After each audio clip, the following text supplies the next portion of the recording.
Welcome back. ಈಗ already ನೋಡ್ತಾ ಇದ್ವಿ ರಾಜ್ಯದಲ್ಲಿ ಚುನಾವಣಾ ಕಣಗಳು ಯಾವ ರೀತಿಯಾಗಿ ರಂಗೇರಿದಾವೆ ಅಂತ. ಒಂದೊಂದು ಕ್ಷೇತ್ರದಲ್ಲೂ ಒಂದೊಂದು ರೀತಿಯಾದಂತ ಲೆಕ್ಕಾಚಾರ ಇರುವಂತದ್ದು.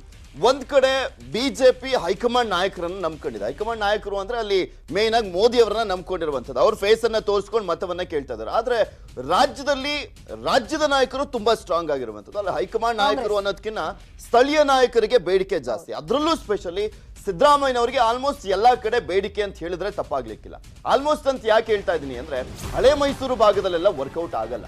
ಬಿಕಾಸ್ ಒಕ್ಕಲಿಗ ಕ್ಷೇತ್ರಗಳಾಗಿರುವಂತ ಹಿನ್ನೆಲೆಯಲ್ಲಿ ಅಲ್ಲಿ ತನ್ನದೇ ಆದಂತ ಪ್ರಭಾವನ್ನ ಡಿ.ಕೆ. ಶಿವಕುಮಾರ್ ಅವರು ಹೊಂದಿದ್ದಾರೆ. ಒಂದು ಮಾಸ್ ಅಪಿಯರೆನ್ಸ್ ಡಿ.ಕೆ. ಶಿವಕುಮಾರ್ಗೆ ಓವರ್ ಆಲ್ ಅಂತ ಕನ್ಸಿಡರ್ ಮಾಡಿದ್ರೆ ಇಲ್ಲ. ಅದು ಸಿದ್ದರಾಮಯ್ಯ ಅವ್ರಿಗೆ ಇರೋದ್ರಿಂದ ರಾಜ್ಯ ಕಾಂಗ್ರೆಸ್ ಅಲ್ಲಿ ನೀವು ಹೇಳ್ದಂಗೆ ಲೋಕಲ್ ಪಾಲಿಟಿಕ್ಸ್ ಪೈಕಿ ಸಿದ್ದರಾಮಯ್ಯ ಮಾತ್ರ ಸದ್ಯಕ್ಕೆ ಸ್ಟಾರ್ ಪ್ರಚಾರಕ ಆಗಿರೋದ್ರಿಂದ ಈಗ ಕರಾವಳಿ ಭಾಗ ಬಿಟ್ಟು ಹಳೆ ಮೈಸೂರು ಒಕ್ಕಲಿಗ ಕ್ಷೇತ್ರಗಳ ಡಾಮಿನೆಂಟ್ ಇರುವಂತ ಒಂದು ಕ್ಷೇತ್ರಗಳನ್ನ ಬಿಟ್ಟು ಬೇರೆ ಉಳಿದ ಕಡೆ ನೋಡೋದಾದ್ರೆ ಸಿದ್ದರಾಮಯ್ಯನವರ ಅವಶ್ಯಕತೆ ಆಲ್ಮೋಸ್ಟ್ ಎಲ್ಲ ಅಭ್ಯರ್ಥಿಗಳಿಗೂ ಕೂಡ ಇದೆ.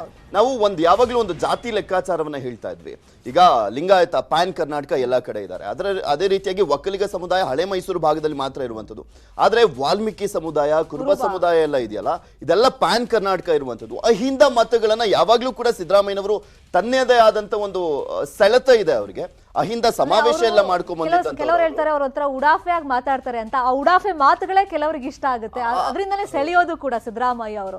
ಈಗ ಹೈಕಮಾಂಡ್ ಏನ್ ಮಾಡುತ್ತೆ ಈ ಜವಾಬ್ದಾರಿಯನ್ನ ಸಿದ್ದರಾಮಯ್ಯ ಆಮೇಲೆ ಇನ್ನೊಂದು ಇದ್ರಲ್ಲಿ ನಾವು ಹೇಳೋದಾದ್ರೆ, ನೀವು ಒಂದ್ ಕ್ಷೇತ್ರದಲ್ಲಿ ನಿಂತ್ಕೊಳ್ಳಿ, ವರ್ಣ ಸೇಫ್ ಕ್ಷೇತ್ರ, ಅಲ್ಲಿ ನಿಮ್ ಮಗ ಓಡಾಡ್ತಾರೆ. ಇನ್ನ ಉಳಿದ ಕಡೆ ನಮಗ್ ಪ್ರಚಾರಕ್ಕೆ ನಿಮ್ಮನ್ನು ಬಳಸ್ಕೊಳ್ಳಿಕ್ ಈಸಿ ಆಗುತ್ತೆ ಅನ್ನುವ ಒಂದೇ ರೀಸನ್ಗೋಸ್ಕರನೇ ಕೋಲಾರ ಬೇಡ, 1% ರಿಸ್ಕ್ ತಗೊಳ್ಬೇಡಿ, ವರ್ಣದಲ್ಲಿ ನಿಂತ್ಕೊಳ್ಳಿ, ಉಳಿದ ಕ್ಷೇತ್ರಗಳಲ್ಲಿ ನಮಗೆ ನಿಮ್ಮ ಅವಶ್ಯಕತೆ ಇದೆ ಮತ್ತು ಅಧಿಕಾರಕ್ಕೆ ಬರಬೇಕು ಅಂದ್ರೆ ನೀವು ಬೇಕು ಅನ್ನುವಂತ ಕಾರಣಕ್ಕೋಸ್ಕರನೇ ಸಿದ್ದರಾಮಯ್ಯನವರಿಗೆ ಬೇರೆ ಇನ್ನೊಂದು ಕ್ಷೇತ್ರದಲ್ಲಿ ಆಪ್ಷನ್ ಅನ್ನ ಸದ್ಯಕ್ಕೆ ಇದುವರೆಗೂ ಕೊಟ್ಟಿಲ್ಲ. ಆ ಕಾರಣಕ್ಕೋಸ್ಕರನೇ ಹಗ್ಗ ಜಗ್ಗಾಟ ನಡೀತಿರೋದು. ಇದೇ ವಿಚಾರವಾಗಿ ಇನ್ನಷ್ಟು ಡೀಟೇಲ್ ಆಗಿ ಇನ್ಫಾರ್ಮೇಶನ್ ಕೊಡೋದಕ್ಕೆ ನೇರ ಸಂಪರ್ಕದಲ್ಲಿ ಜಾಯ್ನ್ ಆಗಿದ್ದಾರೆ ನಮ್ಮ political bureau head Chidanand Patel. Chidanand Patel, ಈಗ ಸಿದ್ದರಾಮಯ್ಯ ಅವರು ಎಲ್ಲಾ ಕ್ಷೇತ್ರಕ್ಕೂ ಓಡಾಟ ಮಾಡೋದಕ್ಕೆ, ಪ್ರಚಾರ ಕಾರ್ಯ ಕೈಗೊಳ್ಳೋದಕ್ಕೆ ಸಾಧ್ಯ ಇಲ್ಲ. ಸೊ ಯಾವ್ಯಾವ ಕ್ಷೇತ್ರಗಳನ್ನ ಕಾನ್ಸಂಟ್ರೇಟ್ ಮಾಡಬಹುದು, ಹೈಕಮಾಂಡ್ ಜವಾಬ್ದಾರಿ ಕೊಡಬಹುದು? ಅಕಸ್ಮಾತ್ ಕೋಲಾರದಲ್ಲೂ ಅವ್ರ ಹೆಸರೇನಾದ್ರೂ ಅನೌನ್ಸ್ ಆದ್ರೆ ಕೋಲಾರದ ಮೇಲೂ ಕಾನ್ಸಂಟ್ರೇಟ್ ಮಾಡ್ಬೇಕಲ್ಲ?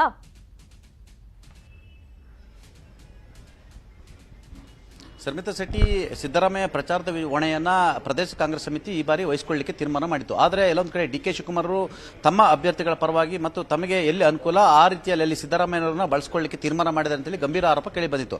ಮತ್ತೊಂದು ಕಡೆ ಸ್ವತಃ ಸಿದ್ದರಾಮಯ್ಯವರು ಕೂಡ ಈ ಜವಾಬ್ದಾರಿ ಕೊಟ್ಟರೆ ಸಿದ್ದರಾಮಯ್ಯ ಕೂಡ ತಮಗೆ ಬೇಕಾದಂತವ್ರಿಗೆ ಮಾತ್ರ ಪ್ರಚಾರ ಮಾಡ್ತಾರೆ ಅನ್ನೋದು ಕೂಡ ಇನ್ನೊಂದು ಲೆಕ್ಕಾಚಾರ. ಆದರೆ ಕರ್ನಾಟಕ ಕಾಂಗ್ರೆಸ್ನಲ್ಲಿ ಅನೇಕ ಅಭ್ಯರ್ಥಿಗಳು ಸಿದ್ದರಾಮಯ್ಯ ತಮ್ಮ ಕ್ಷೇತ್ರಕ್ಕೆ ಬರಲೇಬೇಕಂತ ಒತ್ತಡ ಮತ್ತು ಒತ್ತಾಯ ಇರೋದ್ರಿಂದ ಮತ್ತು ಬಹಳಷ್ಟು ಬೇಡಿಕೆ ಇರೋದ್ರಿಂದ ಅನಿವಾರ್ಯವಾಗಿ ಇದೀಗ ಕಾಂಗ್ರೆಸ್ ಹೈಕಮಾಂಡ್ ಮಧ್ಯಪ್ರವೇಶ ಮಾಡುವಂಥದ್ದು. ಸಿದ್ದರಾಮಯ್ಯನವರು ಸ್ಟಾರ್ ಪ್ರಚಾರಕರು, ಮಾಸ್ ಲೀಡರ್ ಕೂಡ ಹೌದು. ಹಾಗಾಗಿ ಸಿದ್ದರಾಮಯ್ಯನವರ ಪ್ರಚಾರದ ಏನು ಅಷ್ಟು ಡೀಟೇಲ್ಸ್ ಅನ್ನ ನಾವು ನೋಡ್ಕೊಳ್ತೀವಿ ಮತ್ತು ಅವರು ಎಲ್ಲೆಲ್ಲಿ ಹೋಗ್ಬೇಕಂತ ಹೇಳಿ ಆ ಪಟ್ಟಿಯ ಜವಾಬ್ದಾರಿ ನಮ್ದು. ಯಾವುದೇ ಕಾರಣ ಕೂಡ ಪ್ರದೇಶ ಕಾಂಗ್ರೆಸ್ ಸಮಿತಿ ಅಧ್ಯಕ್ಷರಾಗಲಿ ಅಥವಾ ಸ್ವತಃ ಸಿದ್ದರಾಮಯ್ಯ ಕೂಡ ತಾವು ಎಲ್ಲಿ ಪ್ರಚಾರ ಮಾಡಬೇಕಂತ ಹೇಳಿ ತೀರ್ಮಾನ ಮಾಡುವಂತಿಲ್ಲ.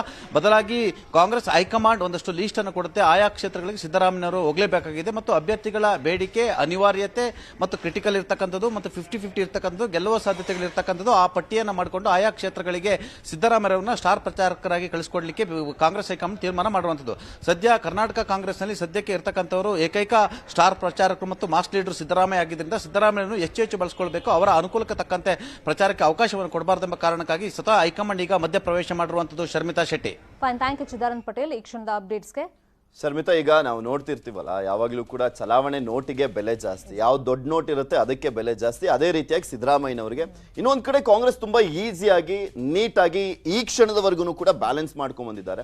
ಆ ಕಾರಣಕ್ಕೋಸ್ಕರನೇ ಪ್ರಜಾಧ್ವನಿ ಯಾತ್ರೆಯಲ್ಲಿ ಫಸ್ಟ್ ಎಲ್ಲರೂ ಕೂಡ ಸೇರ್ಬಿಟ್ಟು ಒಗ್ಗಟ್ಟಾಗಿ ಒಂದು ರೌಂಡ್ ಹೊಡಿದ್ರು. ಅದಾದ್ಮೇಲೆ ಪ್ರಜಾಧ್ವನಿ ಯಾತ್ರೆಯನ್ನ ಸಪರೇಟ್ ಮಾಡಲಾಯಿತು. ಒಂದ್ ಕಡೆ ಉತ್ತರ ಕರ್ನಾಟಕ ಭಾಗಕ್ಕೆ ಸಿದ್ದರಾಮಯ್ಯನವರು, ದಕ್ಷಿಣ ಕರ್ನಾಟಕ ಭಾಗಕ್ಕೆ ಡಿ.ಕೆ. ಶಿವಕುಮಾರ್ ಅವರ ರೀತಿಯಲ್ಲಿ ಅದೇ ರೀತಿಯಾದಂತ ಪ್ಲಾನ್ ಅನ್ನು ಈಗ ಇನ್ನೊಂದು ರೌಂಡ್ ಎಕ್ಸಿಕ್ಯೂಟ್ ಮಾಡ್ತಾ ಇದ್ದಾರೆ ಅಷ್ಟೇ. ಇಲ್ಲಿ ಇನ್ನೇನು ಬೇರೆ ರೀತಿಯಾದಂತ ವ್ಯತ್ಯಾಸ ಕಾಣಿಸ್ತಾ ಇಲ್ಲ.